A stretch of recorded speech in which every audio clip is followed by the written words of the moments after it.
And when you don't cut, it's like holding your breath psychologically. And we were worried that, you give somebody, I know they said a couple hours play a game without blinking. Psychologically, are we going to create some serious player fatigue? But the hope was that it would elevate their emotional experience because we never psychologically remove them from the experience. Hey, what's up, PlayStation Blockcasters? This is Aaron Kaufman. I'm the Senior Community Manager at Santa Monica Studio, and we are taking over the PlayStation Blockcast with a new limited miniseries called Worlds Collide. In this limited podcast series, we're bringing together different departments across our studio that collaborated together on a feature to evolve God of War. Now, if you watched our full-length documentary, Raising Kratos, you got a glimpse into our journey reinventing our franchise. On this episode of Worlds Collide, we're pointing the lens at a feature that has always been critical to how we want you to feel in a God of War game. But what happens when you unhinge that feature from tradition? That's the NoCut Camera. From the very first frame in God of War when Kratos cuts that tree down, to the seemingly final frame with Atreus as they spread Faye's ashes atop the highest peak in all the Norse realms, the camera never cuts away between gameplay and story. We always keep you right there, seamlessly grounded on the journey with Kratos and Atreus. The NoCut Camera, it was a miracle of collaboration across many departments, but really none more so than narrative design and programming. The way they merged technology with cinematography to establish a single shot from start to finish and every which way you could venture on your journey, it was unprecedented for God of War. And it was bold, it was new. We hope you enjoy the show. Hey everybody, welcome back to another episode of Worlds Collide. I am joined here by three incredible developers of Santa Monica Studio who all worked on the last God of War game. Gentlemen, why don't we go around the horn? Let's start with Mr. My name's Phil Wilkins. I'm a senior staff programmer on the gameplay team, and I've been working on the camera system for, I want to say 15 years. Ever? Probably more than that. Whenever we started God of War 1, so that's 2002, to now, 2019. So 17 years. 17 and a half years. They should name the camera the Wilkins or something like that. Well, I mean, if I'm going to, publish it and, the Wilkins standard video game camera. There you go. That's a life goal, isn't it? True. My name is Erol Oksuz. I'm a lead gameplay camera designer. I'm Dori Arazi. I'm the Director of Photography and Cinematic Art Lead. So Phil, I know we've talked about this in the hallways, but, 20 years, what has kept you here at Santa Monica so long, Phil? So long. It's a good job. It's a good employer. Sony's a very good employer. I love the studio. I've enjoyed working on pretty much every project that I've worked on here, and I've got on canned the ones that I didn't enjoy working on. No, that's a terrible thing to say. You're still here with us today, so we're I'm talking about still getting here. canned I like making video games. I did a bunch of things before this that I didn't enjoy, and I found a job that I like. And you find a thing that you like, grab it and hold on to it because this world is hard. I think everybody here is passionate and looking to stay grabbed on to everything we're doing here. Erol, I know you were with us a little bit right at the beginning of Ascension or prior to Ascension? I came on a little bit after Ascension had started, yeah. So I was here through Ascension, shipped Ascension, did some work on Int 7, and then, the God of War, when that started up in 2014. And, for you, having been here now about, 6 years, give or take? Almost 9. Almost 9? Yeah, wow, yeah. My math is way off today. Kind of 6. with a bit Time more. flies. What has it been for you as we kind of reflect on the last 20 years? I mean, for me, it's kind of, I feel sort of like privileged to have come in when I did, sort of kind of on the tail end of the classic games, because to be able to, work on that project after seeing it from the outside of the studio, from afar, how do they do that and all that kind of wonderful stuff, to be able to go in there, participate, and then be able to be on sort of a transition to evolve from what that was into what we did with the last game, I think has been kind of like, sort of like a once in a lifetime, once in a career sort of opportunity. So yeah, it's been great. And it's kind of nice to have this chance to talk about it and reflect on that. Yeah, absolutely. And Dori, I know you've had a pretty storied career here, just as well as Phil and Erol have. I mean, what's kept you here the last 5 years and change? I'm the newbie considering these guys. I came in here just as the team was moving to the new building as we were starting on the last God of War. Yeah, been here 5 years. It's a great team, great studio to work in. Awesome. So guys, this last God of War game, between Corey and everybody in this room, kind of all threw down the gauntlet together on the NoCut camera. It was the first time in God of War history that we'd kind of unhinged that camera and taken the player away from that third-person perspective. And, when people first heard about this, it was a polarizing idea, whether here in the studio, even outside to the fans. And I think now here we are over 2 years later, and there's no doubt in my mind and the millions that have played the game that we pulled it off. A miracle in its own right. And so, I'd love to just kind of kick off here and kind of like take people back a little bit and kind of remind us all. I mean, what kind of incepted this idea and how were each of you involved in that decision? To jump in on that one, how the Sure, whole thing yeah. started. So first I heard of it was, I had one of my entrance interviews with Bruno, our animation director, and Corey, our game director. They kind of just threw it out there like maybe a thing they want to do. And I thought it was kind of, they were joking. But Corey has been wanting to do an NoCut Camera for a while now. And, being the game director on this one, it was an incentive he could push. I was initially very skeptical as well, but as, Phil and Errol can attest this as well, when tech started to come in and we started to see that we can creatively pull it off, that was, pretty cool. Yeah, I think Corey did a good job of kind of easing our fears a little bit by, in the beginning, it was like, no cut. But it was like, but maybe we might need to at some point. Like maybe we can when we absolutely have to. And he sort of was like, yeah, if we absolutely have to. But we didn't have to. It was a big task from a lot of different groups, not just camera. It's, every group was touched by this. But I think that alone, sort of allows us to kind of squelch that fear a little bit and kind of go forward. And then, the fake safety net. It was a fake safety net. Because I remember, to me, one of the things when it was described was the E3 demo where the camera's pulling back and you're on the deer. I was like, well, how do we get from this close up? And then, like a wide shot with the deer and the vista. And early on, I was kind of thinking, well, maybe this is when we can cut. But we didn't need to, and sort of just kind of took it from there. We just changed that scene. We just changed the scene. Things were accommodated too, but yes, absolutely. What about you, Phil? I was probably the only person who was like absolutely, utterly ready for this one. So we were having the first story time. This is the first time that Corey had. I don't think I was aware of the NoCut thing at that point, but I was aware that we had gone to third-person perspective over the shoulder. I'm pretty sure that that's where my head was at that point. So Corey gives out the first story time. We're going to do this and we're going to do that. We're going to do that, and we're going to do it all with no cuts. And you're going to do it, he says, pointing at me. And I'm like, oh, wow, okay, well. And the first thing through my head is, my bit's easy. The game is already continuously no cut. We blend between half a dozen cameras at any one point in time. Most of the work I'd done prior to this point was making sure that interpolating all of these cameras was going to be completely smooth. And, so for me, cuts were a pain in the ass because I have to, everything in the game suddenly had to sequence at exactly this point. All our multiple different stages all have to go together, or you get things not being where they are across those frames. And we have a few of those in the old games that I spent far too much time trying to remove. So I was already super focused on no cuts is easy. But at the same time, I knew that for everyone else, it's going to be a nightmare because for them, cuts are a way of avoiding having to do things. It's like, yeah, you can just cut here and now we can just put everyone wherever we want them. Everyone gets to move around now. And the player, because it's a cut, it's discontinuity and they just don't see it. And now everyone else has to solve those continuity problems that I've been working on for so long. So Thanks, it's kind of like, When this idea came about, who do you think it was going to be the initial biggest nightmare for? Oh, whoever has to orchestrate all of the players, all of the actors in a scene getting into the right place. So this would mostly Dori, where I'm raising my hand quietly. Because you have to have first of all, you got to have you got to set the scene. You got to get, everyone's going to be coming from various different places. Some of them are more scripted than others. One of them's the player, and you're never entirely sure where they're coming from. Yeah, no, or where they're going. Yeah, it was pretty crazy. Making cinematics or visual storytelling in general, there's tools around that stuff. You have editing for continuity, you have editing for pacing, you can kind of cut between different types and styles of shot to tell a story, and all that just and it's gone. And now I have to figure out how do you tell a visual story without any of those traditional tools.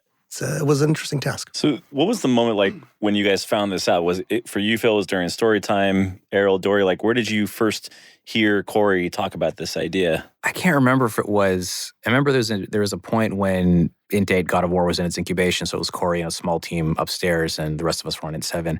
And they asked me to come up one day, and they just had some questions.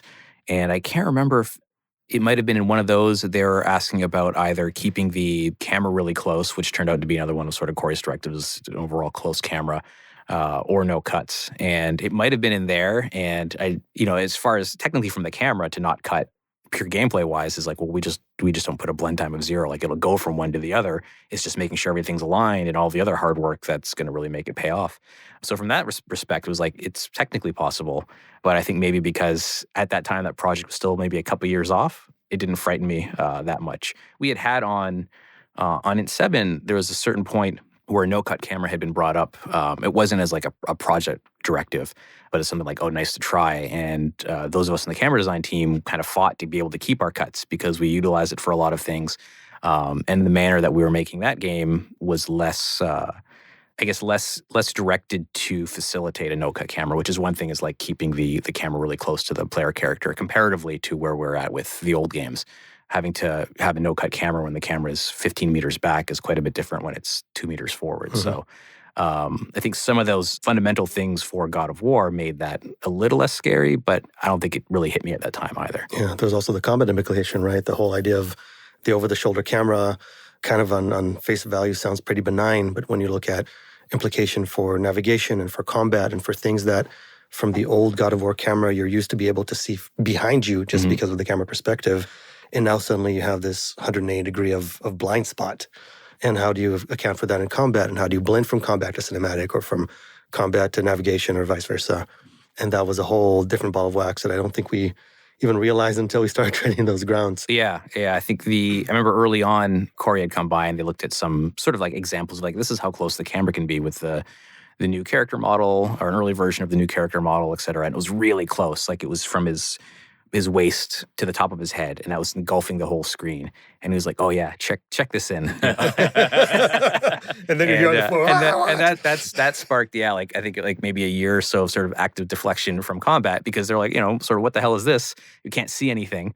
So for a long time, they were working with either their own cameras where they could pull it back to see what they're doing, which from a pragmatic reason makes sense. They would need to be able to see it. But slowly we went from that really, really close camera over like a year or so, it got pulled back further and further back. And I think Jason has talked about this in the past where, we went down this path of pulling the camera back to the point where the game just looked and felt like every other game. And then he sort of came in on this one weekend and pushed it back in. And with what had been learned in the previous year, put something together that could be like, hey, this is something we can try. It didn't make it easy and it wasn't solved, but like now we were able to get back in. So, and then, that set off another, basically until we shipped, Combat working on the problem of, you can't see behind you. So a lot of things were done, for the enemies and for whatnot to help with off-screen indicators and off-screen attacks, how often they attack, things like that. So things we're still working on, it's an iterative process. Yep. Forever. So yeah, there's a lot of teams that get impacted by this no-cut thing in many ways that we didn't even expect. It's stuff that takes a while to figure out, and then if one team solves it in one manner, then it might affect the way another team solves it for their problems. And at the end of the day, everything has to look cohesive. So there was a lot of literally pushing back and forth on how that camera's going to land. So most third-party, most third-person, thank you, Bill, action adventure games kind of have that same issue, Batman, Tomb Raider, et cetera, where you can't see behind you. I don't think we've ever kind of dug into this as like one of the core fundamental issues of going to a no-cut camera in God of War. We always talked about there was a lot of dissent and fear and doubt, and we overcame it. What's kind of the difference in a God of War game with that problem versus other games that are kind of born with tackling that from their inception? Like, why was it a big issue for us initially? Because we'd not done that before. Yeah. I would say. Sure, we've got lots of examples to learn from. But yeah, primarily because we'd spent, so long making this game in a particular way. And I have to say getting away from that way and doing something completely different, bringing the focus in, bringing the camera under control was, something I've been wanting to do for a long time. Because it meant for me that now I have a whole bunch of new problems to solve. And fortunately, I've got a whole bunch of existing games to reference, to take that off of. You can take like third-person camera games. There's two kind of fundamental styles with a player-controlled third-person camera. There's like a Resident Evil 4 or The Last of Us, and then there's the Tomb Raider or Uncharted style where you can go in any direction you want with the left stick, and you can run into the camera, and you can like run in directions and orient yourself and differently. So you can see what's behind you by fighting in a particular direction, and you have a lot more control. But with our style, it's a lot more tight and focused. It's more like a first-person shooter that you happen to be able to see the character in. Mm-hmm. So that presents, kind of a lot of difficulties and opportunities. Mm-hmm. Phil actually brings up a really good point, because one of the main focuses of the camera style for the game was that we maintain emotional and physical cohesion from gameplay to the cinematics, to the non-control storytelling. And most of the third-person stories and games that we experienced so far have an obvious level of cohesion in the gameplay, but when it comes time for the cinematics, you cut and you have this whole different genre or language available to you to present your visual story. And we want to make sure that you don't have a different flavor in your mouth between gameplay and cinematics. So whatever you ended up landing on for the style and design for gameplay affected the language and style for the cinematics and vice versa. So whatever we committed to had to account for a very broad game type language, which is very challenging. Now, do you mean if I'm, even the first scene of the game where we go seamlessly from a cinematic to Kratos and Atreus fighting Draugrs for the first time, the violence and the brutality and the way the player has combat in that, and then coming back to a cinematic, is that kind of what you mean, like that visual language? Totally, and having an emotional transition that's non-jarring between those two events. You can be chopping some Draugrs around and then experiencing an emotional beat between Kratos and Atreus, and we can't cleanse your emotional palette by giving you a frame of black, right? It's got to flow through, feel right, pace it right, and the general way you look through the screen, right? The camera's essentially your eyeballs, has to feel the same way, or at least close to. So maybe we could take a scene, maybe the first, the bridge fall, when Kratos and Atreus fall through the bridge, and there's all the frozen Draugrs around them, and they're having that scene, they're on the ground, they're asking each other, okay, and they get up, and all of a sudden the Draugrs come alive, and they're, boom, right back in it. Could you guys kind of walk everybody through the flow of each of your roles, how they kind of intertwine in between cinematic and gameplay and if you have a different scene that you'd like to reference, that's just one that comes to mind for me. That's actually Serious Bastard, so I'd be happy to work on that one. I mean, it started with something that was a total pain in the ass for Erol, so... You gotta be more specific, because that was a lot of... a lot of pain in the asses. Yeah. The one where you walk out and you still have control, but you don't. So yeah, you lift up the... there's like we call it debris lift, where you lift up this big pillar, you go under. That's kind of an opportunity to allow the player to engage, the scene. But then the game takes over, and Kratos kind of walks out. He's looking around. During that time, the camera is kind of going wide, I think, to highlight the mountains, one of the goals. The player can, if they want, they can move the stick around a little bit. That was sort of, a little thing that Corey wanted to have in there and make sure that there's some agency. But then the focus shifts from that moment to, I think, Atreus navigates out on the bridge. Camera sort of zooms in on that, and then I believe the player pushes forward, and then there's something we call the time puppeteer, which would grab the player and navigate him to the proper point. That would then begin the transition into the cinematic. That little moment there probably utilized most of the tools that we had to transition out of these. Yeah, to give a bit more information about what Erol just mentioned, it's one of the things we were fighting really hard against is not just to not hard cut between gameplay and cinematics, but also from an experiential standpoint on the player's stick, to not have them feel like suddenly control was taken away from them. So we played with a lot of techniques that we tried to give the player the illusion of control while we were transitioning them from a gameplay event to a cinematic event.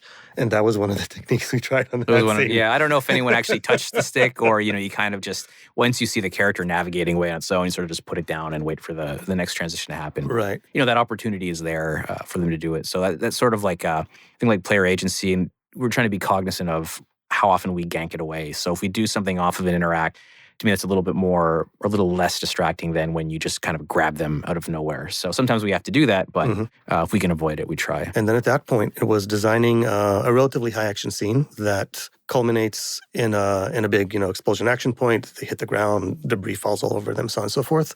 A moment of wonder, because then they get hit into this new arena they've never been in with these frozen creatures they never fully experienced before. And let the scene go in a controlled fashion that we know how it would end from a cinematic standpoint, but would seamlessly pick up into combat.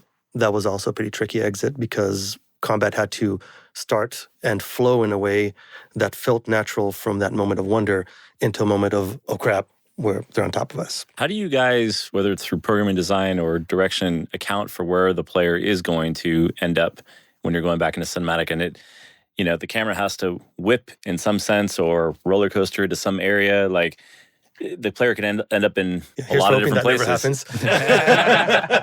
A lot of this is possible because of the nature of the game. We generally know when a non-interactive, like cinematic sequence is coming well in advance. So there'll be like triggers, like a ways out, that will start a process of handing off from the player control to the game's control. We're very, very aware of whether or not the player is touching the camera as well. So if they are touching the camera, then one set of thing happens. And if they aren't touching the camera, or if they've left it alone long enough that we consider the game is in control of the camera, it will do other things. But we're always trying to make sure that the transfer from gameplay control, the transfer from player intent into game intent, I'm going to get technical here, always has that second order of continuity, which is to say that the am I going to get this right? Is the acceleration feels like smooth and everything, basically everything's smooth coming in. We do a lot of, and there's a long chain, like technically there, because there's things like the camera is actually like almost parented to Kratos. So Kratos's control has to also take over really, really smoothly as well, because you see discontinuities in camera motion in the entire screen, like everything like kicks. So it's kind of like the worst possible thing to have discontinuities or noise in, unless you're deliberately putting them in there for effect, because we do that as well. But if you don't want it to be there, getting that out of there is kind of the hardest thing. Yeah, the transitions were a pain. And to Phil's point, when the camera's wrong, your eyeballs are wrong. When your eyeballs are wrong, just your experience of everything is just wrong. So, and on the cinematic side, we called it the buttery smoothness pass, is how do we get this thing to just glide right in? We had a list of different types of mechanics that we could preempt and help glide kind of the character into where they needed to be. And we just had to make sure to communicate that the environment and the level design, so we can get them to pick up from where we intend to lay off, and vice versa. From the exit, our hope was that you watch a scene that hopefully everybody thinks is beautiful, and then suddenly the players is not moving, like, what's going on? Oh, I'm in control. And we wanted that element of like, wow, I had no idea this was happening. Was there any cinematic to gameplay moment that you guys were like, no way in hell, that's not going to work? Dragon? Oh. Oh, no, yeah, I mean, there was,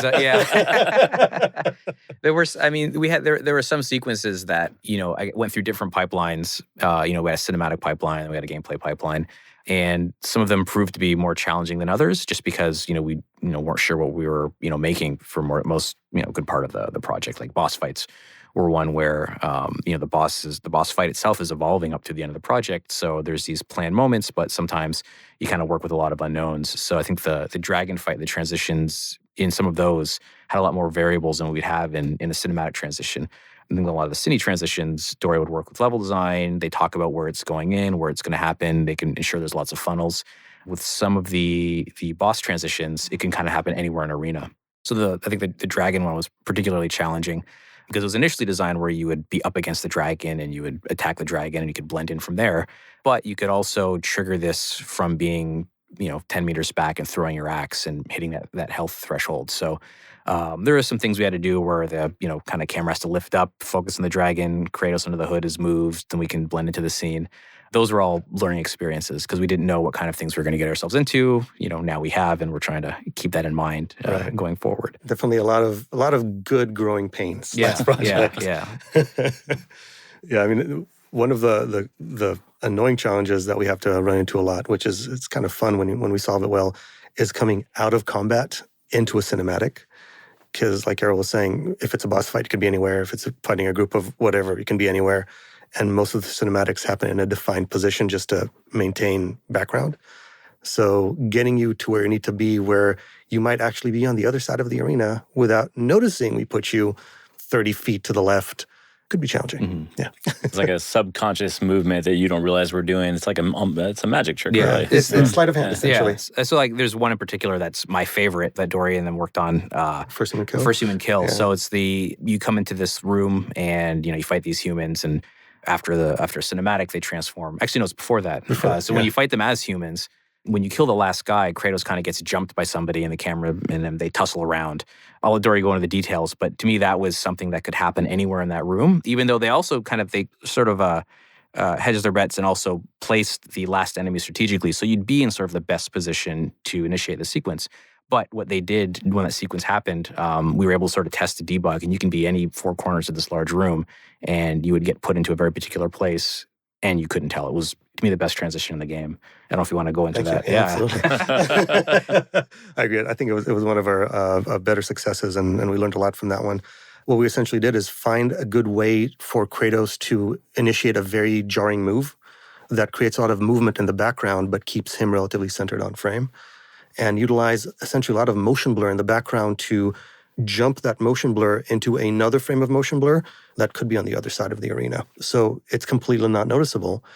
And we found that if we control the background luminance, or just the way the environment is lit, as long as we don't jump luminance, we can teleport you a mile and you won't notice. So yeah, that worked pretty well. So Phil, when you're hearing this scene at the beginning of its inception, is this setting programming's hair on fire to figure out how to make happen, or do these guys already have the tools to make it happen? I was not aware that scene was that complicated. I like to think that I gave them the tools to be able to solve that one relatively early. But that one, I think that, I mean, there are definitely scenes that I remember being problematic, though. There's one section that I think from the first time I was watching it, from the first time it came into our group, probably about halfway through the project, to almost the day we were done with the project. And that's the Kratos throwing a boulder in the first fight. Oh, yeah. Because that similarly you can get him down to that level of health almost anywhere in that arena. Yeah. And you're sending him to a very specific spot. Yeah. And the number of iterations on that, I mean, it was so many times I saw you working on that, and I fixed so many little bugs for it, so much, the whole chain. My part of that was just kind of just moving these numbers around just to finagle things. I think that was Fabian and Danny worked on that, and like it was there. The transition worked. Like you could get grabbed by Baldur and you get thrown, you get there.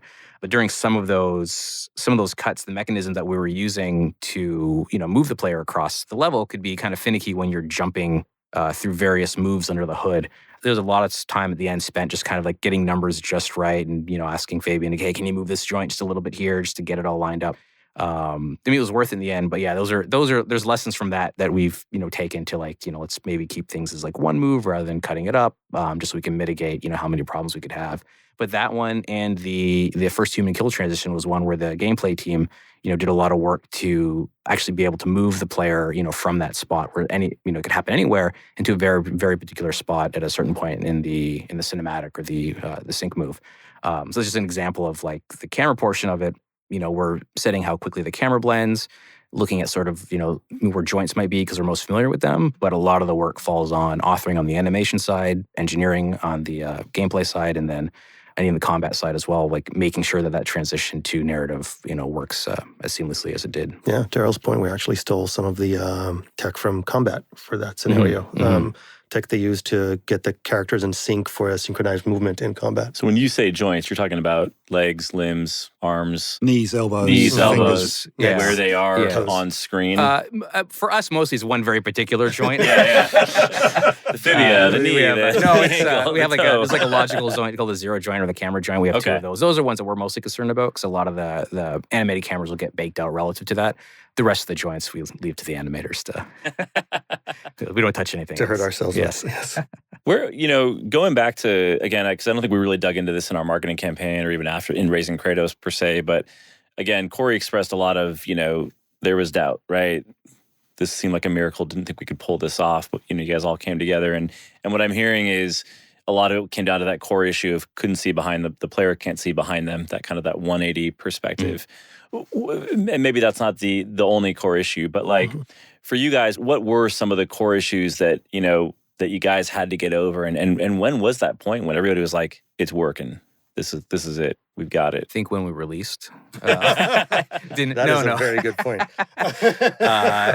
No. Or some of the key valleys that you guys had to get through. Yeah, I mean the E3 2016 demo was do or die for a lot of it. So anything that was janky or unrefined or whatever had to get addressed. So that moved so much forward. Yeah, that was a big one. Watching that thing flow, and it was playable. I'm sure that there were some rails that if you fell off of, things might look a little janky. But it, at least from an experiential standpoint, it was 10 minutes of a thing that had controlled and non-controlled storytelling, combat and exploration, and it flowed. It flowed well. Erol was mentioning that big Vista shot at the end where you reveal the dragon.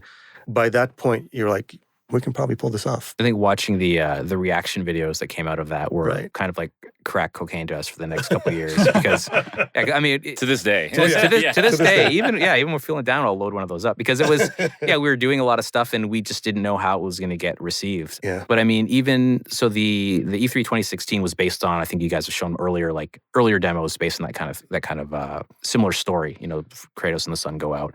And I remember, I think that first version of that was finished like end of 2015, and I was just sitting in the boardroom in one of the reviews towards the end, the lights were off and we're watching it, and even when that ended, and in the state that it was in, I felt something at the end of that, like just that as an experience. I wasn't looking at any of the pieces of it, just kind of taking the whole thing in. And then I felt that same thing when we were doing reviews for the E3, even though like early on it was kind of putting it together, taking things out, moving it around. There's a certain point where you're in one of the reviews, the lights are off, you watch it, and you feel something that you've worked on, you've contributed to. So even though you're close to it, it can still affect you. I think that came through in the reveal as well. Because when we watch people watching that, they're mostly engaged, they're mostly silent throughout, and I think that's kind of a testament to the power of the story, to what the combat was showed, and the ability to kind of keep them engaged throughout without having to cut. Like, I think it doesn't really give you a chance to reset, but in a good way, because they manage sort of the intensity of it, the pacing of it. Yeah. One of the main things that we're concerned about is that cutting is a psychological blink. It helps you kind of cleanse your mental palate, and it helps your mind cognitively rest a little, even if it's like a microsecond. And you cut a lot, you blink a lot, and you can take in a lot of story, and it gives you a lot of stamina for a lot of story. And when you don't cut, it's like holding your breath psychologically. And we were worried that, you give somebody, I know they said a couple hours, play a game without blinking psychologically, are we going to create some serious player fatigue? But the hope was that it would elevate their emotional experience because we never psychologically remove them from the experience. And like Erol was saying, I remember one of those reviews, everybody's sitting in a dark room and you see a thing that you've been working on. Technically it's a creative review. And you see the lights coming up and everybody just immediately started to talk about the things we need or not need to do. And towards the end of the iterations, the trailer was done, the E3 trailer was done, and there was just silence in the room. And they're like, okay, people didn't blink for the last 10 minutes and they feel good about it. It resonated. And that was like, dinging the bell right there. We still had no idea how it was going to be received. So Totally. That was... We liked it though. Yeah. It's been mentioned a little bit that part of our NoCut Camera has enabled our kind of seamless load times as well, kind of load in the universe. I mean, how does that, as Phil looks on and like, oh my God. That was about to happen. I mean, it's no secret that the PS4 is not a seamless loading machine, right? Mm-hmm. You have to have a load time. How big of a challenge was that? And it was like the NoCut Camera was like a gift and a curse at the same time, maybe? I as far as seamless gameplay goes, I recommend that everyone go back and play the very first God of War, because that is a seamless experience from beginning to end. There's no loading in that game. And that was hard. That was like coming directly off of optical with no hard drive in between. And then we did the same thing for 3 by taking advantage of the hard drive in between and having an active cache that knew what was coming up and pre-warmed it, so everything arrived in the right time, so it was massively efficient off of it. To this one where, nice big hard drive, we know everything's coming. This is easy compared to some of the earlier stuff, but you do have to do it from the beginning because you have to know, like, in advance where everything's coming from, and you've got one of those games like ours, which is largely a long piece of string, or like it is now, which is kind of like a star with lots of bits of string coming off of it. It's very easy to predict where you're going unless you're right in the middle where everything comes off of, and those rooms, those hubs tend to be nightmares, but at the same time, you still know things. So, yeah, there's a lot of magic in there, and there's a lot of stuff that I am very proud of for this studio to have achieved over these years. If we hadn't done it for that last game, that would have been a shock from my perspective. So we've been working on that aspect for a long time. It's good to remind people, God of War historically has kind of had that NoCut Camera in quotation marks, right? Mm-hmm. I think it's, we talk about it in a way that this is the first time, but, we've done it in ways that were technically magical in the past games. Mm-hmm. And I think it's important to remind that, especially as we reflect on 20 years. We're not the first either. I mean, we cribbed heavily off of other games that also worked in a similar way. I mean, the no loading thing is directly taken from Naughty Dog. You have to be inspired by, the way that they streamed these enormous levels for Crash, because, again, they're pieces of string, so they knew exactly where they were going. But they produced an amazing, like, visual quality at that same time. And Jack and Daxter, very early PS2 game that we were like, these guys are setting a technical bar, so, we have to reach for that bar. And, in some respects, maybe we've... Oh, no, I can't say that. They're a perpetual inspiration to us. Yeah. I mean, also a lot of kudos should go to the, our team and the capability of the new machines and what they could render, and obviously with what they can render from the art team. Because there's always been like that liar syndrome in games. Cinematics are looking all nice and awesome, and then you play the game and it's a thing jumping up a platform. But we were actually able to create a cinematic experience that blends into the game that looks exactly like the cinematic experience, and then back into a cinematic that looks exactly like the game. So sure, we didn't cut the camera, but also visually we could maintain that level of cohesion across the entire experience. I think, one part of it is just like their ability to handle the anti-aliasing. Like Right. we used to, in the earlier God of War games, we tried putting a little bit of handheld sway on the camera, and if you stood still, the entire background would just shimmer, so we had to take it off. But in this game, there's none of that, so we were able to kind of maintain some of that language from the cinematic into gameplay without having to, worry about that kind of the problem that we'd had historically. We crossed a threshold where continuously moving the camera actually helps the rendering engineers. In fact, at a very low level, even if we stop moving the camera is actually perpetually moving by by a subpixel just to keep the temporal stuff happy. I may not be 100% on this. I'm not a rendering engineer, but my understanding is that now they just want continuous noise, because small amounts of noise fixes a lot of things. Yeah, I mean, as far as I know, I don't think there is a moment in the entire game that does not have any level of some form of handheld. Unless it's turned off. Unless it's turned off, right. Yeah. Unless it's explicitly turned off by the player. But it is true. How did you guys bring that kind of documentary filmmaking style to the game between narrative and the gameplay? What were some of the hooks from programming design and direction that brought that in? I mean, first it was to try to figure out what style of documentary we want to do, right? Because there's many different style of documentary, but the bottom line of documentary is you want to tell a story that is about a real thing that took place, but here's how, and let me bring you into that story. We thought it would be incredibly fun to create that kind of approach to something that is essentially fantasy, like real high fantasy. So it's like, hey, this real fantasy actually took place, and let's take you into that journey. Handheld was definitely part of it. It has kind of that raw, there's really somebody there behind there on the camera doing a thing, and they're really in there. I was there. I really was. I have the scars to show. So the handheld library was, for me at least, a very big deal, a very big part of it. I remember days where Erol and I were in mocap stage, and I was tethered to a treadmill, like running with a camera in my hand to mocap how a running camera would look. But you were on a moving treadmill. The treadmill was static, but I was running on that treadmill. Okay, it was static. Yeah. Why wasn't it running? Because, it was That's running. not fun. But I was running. The treadmill was moving. The belt on the treadmill is moving, and the airplane takes off if it has enough thrust. Okay, there you go. Like that. Yes. Or trying to figure out what to do with the boat, and we created this seesaw on the mocap stage and to create the right kind of buoyancy. So it was really about trying to make sure that whatever we put on the screen was something that was very authentic and felt real. And so every time we kind of tethered or layered that on top of a visual experience, it helped ground it more into the this is really happening place, and not just like, hey, look at this cool stuff. And how does, I know we talked about this a little early on, but maybe we could just go just a little bit deeper on when a scene has been concepted and you've shot it on the mocap stage. Between the three of you, programming, design, and camera direction, what are the dependencies that you guys all have to rely on each other for, when you're filming that scene? Right. So, I mean, for me at least, it starts with a lot of communications with Phil and Erol, because I need to know what I'm allowed to do and what I'm explicitly not allowed to do. So sometimes you have these crazy ideas about, hey, look at the script, we can do this or that. And, you talk to the guys and they're like, it's probably not the greatest idea. So, they're the grounding anchor of what is possible. We're the killjoys. You're the killjoys. I was trying to be nice, but yes. Killjoy Incorporated. But yeah, I mean, most of the tools they give us are pretty epic. So it's very rare that we want to do a thing that we can't. Yeah, but I mean, I'm sure they can talk a little deeper about the intricacies. Errol's got the hands on how, and Phil's got the fingers on making it happen. I think for most of the scenes, it was kind of the same process of, Dori would work directly with like level design often, like what's the layout that you're going to enter into the scene, how it's going to happen.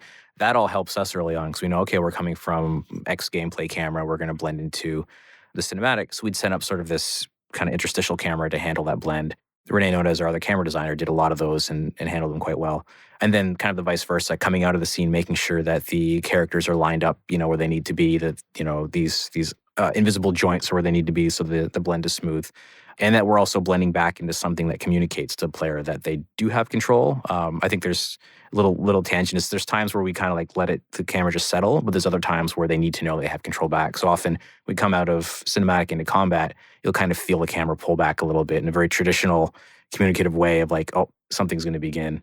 But yeah, I mean, aside from crazy things like jumping on flying dragons and other stuff, those are all very like... Or off a huge hammer. Off of a hammer, yeah. But I mean, the principle, a lot of those things can be the same. So even though within the scene, they're doing all this crazy stuff, if you enter into it with an interact and you come out of it with, kind of a standard position, a lot of that's kind of...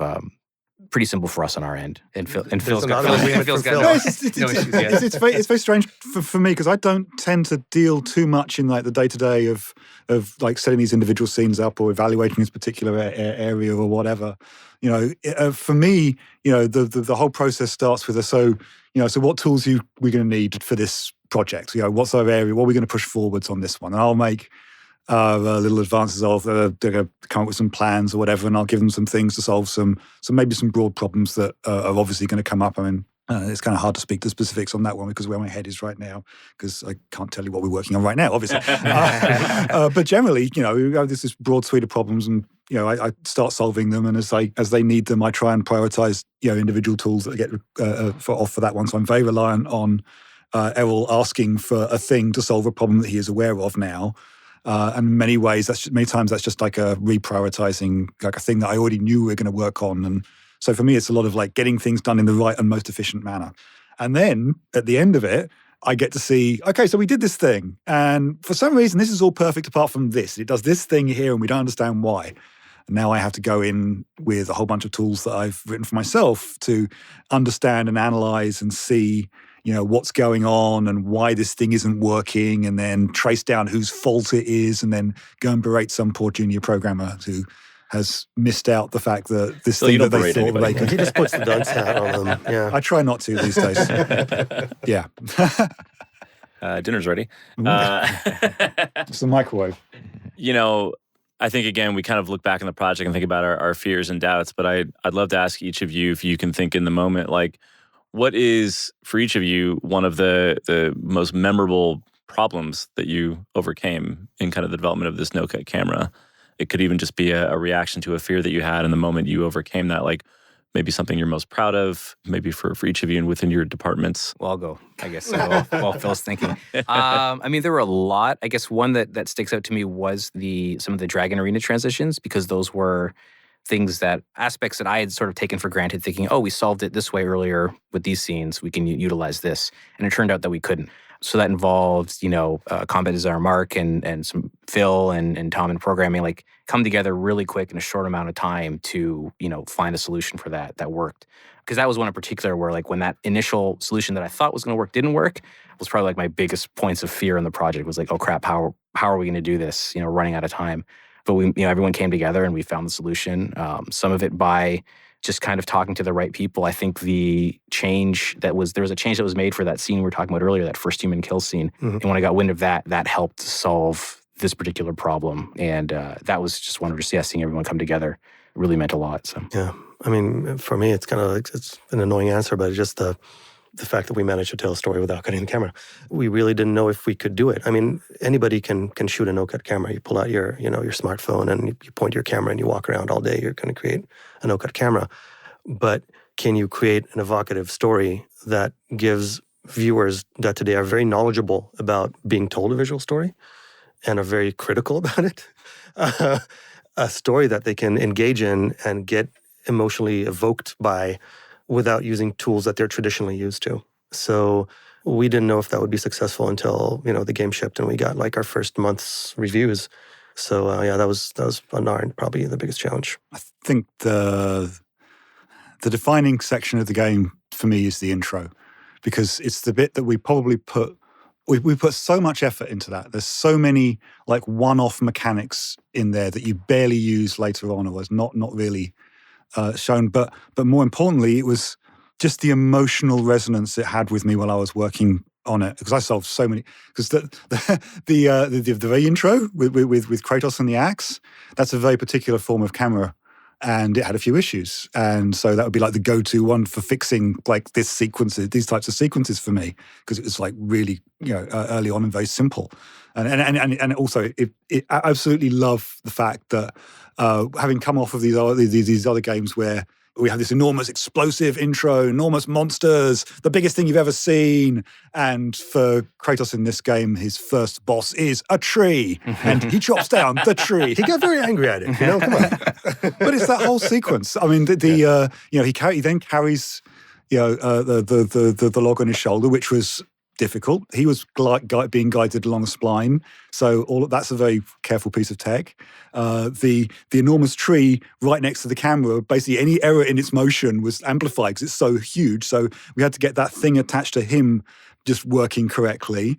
All of the transitions in that sequence were all like custom and unique and special, and all of them could fail in horrible ways.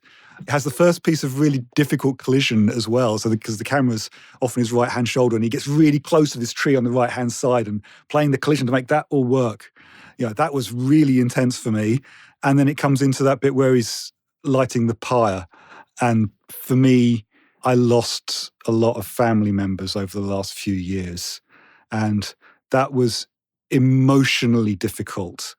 So right up until they get through that whole sequence, and then they rush off, and then you are actually under player control again. That whole bit for me was such a journey. Just getting that and making that look as good as it did, and as clean and as seamless as it did, and still carrying through all the emotional impact put in there by everyone else in the studio. I was just, that's that for me. Getting that bit right, coming out of that and then into, and now here's our game. It's just, that's just. That was what I lived for. That was awesome. And it did take all of us together to get this together. I mean, towards the end of the game, I remember thinking about how everybody was just firing off all cylinders and how everything just came together to make it work. I think that's really what made it happen. Wow. Yeah, I never knew any of that. And Phil, that's emotionally kind of heart-wrenching and uplifting at the same time to hear you express it like that. It was difficult, and I couldn't tell anyone. It was like because it's like the intro to our game. You can't talk about this. My wife told about none of it. Yeah, it was a very emotionally intense period. So, but it was awesome. The only thing that came close was the reveal when Kratos steps through, like out of the dark, and the entire auditorium just loses its shit. I know you guys do talking about the reaction videos, but being in the middle of that when it happened, whoa! I'm never going to experience that again. Whoa! We'll see about that. I am hungry. Feed us. Right. Wow, guys. Well, that was a hell of a way to kind of get us to the end of this journey. I do want to take a moment to ask each of you a question that I'm enjoying asking everybody that's partaking in this series, which is, for each of you, if you could rewind the clock and go back in time, just reflecting, maybe just a short thing. What is one thing that you wish we had more time to improve on with respect to the NoCut camera? If there's one thing that you wish we could have done or improved on. I have one. Do you? Go for it. Collision. Collision. We started Collision too late. I underestimated the amount of work that camera collision with player-controlled camera collision with the environment would take. And we made a few bad decisions, and I spent a significant chunk of the back end of the project fixing them all by hand. And not all of them. There's still things in there that I go, no, missed it. Whiffed that one. But you spent a lot of time on the one that probably mattered most, which was the first 15 minutes of the game. Yeah. I mean, it's just picking your battles. Yeah. Right? You only have so much time to make these things. So, it's like the most complex part out of it is the production level. You're trying to organize all of these millions of bits that go into like getting everyone together to make everything. Yeah. Well, we all, and not to sidebar here, but we all take that intro for granted. I mean, to the player, it looks like it's a somber, easy, relaxing scene to some degree. It's a serene nature walk with a log on his back, and nobody has any clue that, like you said, the millions of bits that go into making that possible, and kind of the emotional journey that we all go through creating it from every aspect of developing this game. So Yeah, some of the things you shared, I think a lot of people on the team aren't aware of because there's a lot of people that work on the game, and we're all not aware of what we're all working on all the time. So It's a rational one, isn't it? Is that everyone has like their different take on the thing. Like some people see it from this angle, and this has got this story, and someone else sees it from this angle and has this story. People take away different things. Yeah, you always bring yourself to a story. I don't think anyone has like a complete holistic view of everything that happened on this project, because there's a lot of things that connect to this project, and there's a lot of people that worked on it. It's like hundreds and hundreds of people just in the studio, and then in more. And you start bringing in everything outside. But even if you're just talking about the people who are focusing on it all the time, every day, that's hundreds of people still. Mm-hmm. Yeah, you don't know over the course of 5 years, absolutely. Yeah. What about for you, Erol? If there's something that I wish we knew then that we know now, is that where the player is the most important thing when it comes to showing things off, whether it's vistas or going into some narrative sequence. Coming out of the older games, they were sort of like a camera pass, quote unquote, that like a level would get done, camera would do its thing, the other one, they're all very discreet. Now, we realize that like a lot of this stuff needs to be discussed early. So talking with level designers so that they can ensure that the player gets where it needs to be, so that you can have that cool reveal of some awesome statue, some awesome monolith, that kind of thing, which we tried to retrofit after the fact. It doesn't go as well as planning it from the get-go, which is something we know now.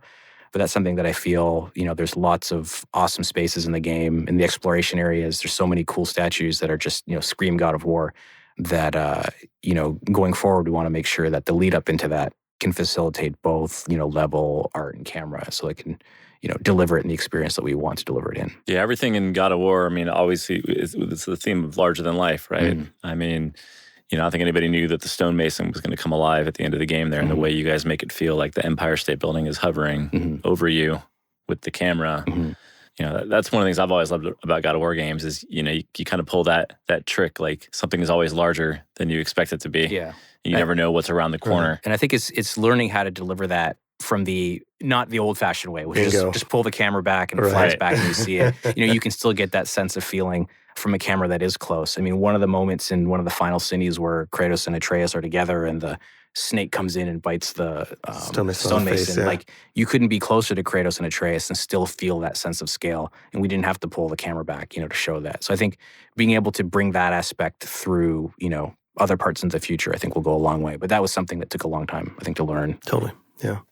To piggyback off that, there's a lot of things that I wish we knew then that we know now, but I think it's not a matter of could have been done better. It's just we needed to kind of sweat and bleed through that experience, like how to make something look giant when you can't pull back, or like how to transition to something, or how to tell an emotional beat without cutting. But one of the things that I think would have been helpful for us as a team, I think we're there now and would have been great to know earlier on, was the impact of a NoCut camera and how it creates cross-departmental reliability on each other. With the kind of older God of Wars, teams could be a little bit more self-contained because work was more bastioned. But when you don't cut, everything flows and impacts everybody else. And it took us a while to find out exactly where part of the work begins, where it ends, where there's a transition, what needs to be communicated. And we found it, but it would have sped us up a lot, and I think solved some growing pains if we knew earlier. Well, that's a theme that we've been ringing through the halls of the studio, which is we are better together. Absolutely.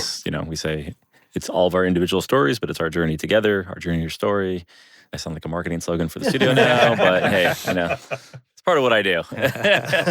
Well, this was amazing, guys. I think everybody listening learned at least a few new things that they never knew about the development of the NoCut camera. And once again, guys, thank you so much for joining on this. Are there any final words you'd like to say to fans and developers and really anybody out there for each of you? Thank you for playing, and we read all of your comments on all of the forums. We do. And we shouldn't, but we do. Oh, Phil, come on. But we appreciate them. I've read some things. It's not my fault. I want to throw Corey and Jason under the bus. It's their fault, totally. They don't mind. No, we like it. Yeah, we can't be more thankful for the fans. Their engagement is so inspiring, and it makes what we do worth it. So super thankful. Awesome, guys. Well, enjoy getting back to work on whatever it is we're working on next. Shh. And we'll end it with that. All right. Thanks, everybody. Thank you. If you're interested in working here at Santa Monica Studio, we are actively hiring for our next project. You can learn about our studio and more about all of our open roles on our official site at sms.playstation.com. And if you're one of the many fans out there that wants to engage with us, you can follow us on Twitter at Sony Santa Monica or on Facebook, LinkedIn, or Instagram at Santa Monica Studio. If you enjoyed this episode of Worlds Collide, please hit that subscribe button wherever you might be listening to this podcast. From everybody here at Santa Monica Studio, thanks for listening. Hey folks, this is Sid Schumann from PlayStation Blogcast. We hope you enjoyed this special episode of the show, which gave an inside look at Santa Monica Studio, creators of God of War. We'll see you next week with a normal edition of PlayStation Blogcast.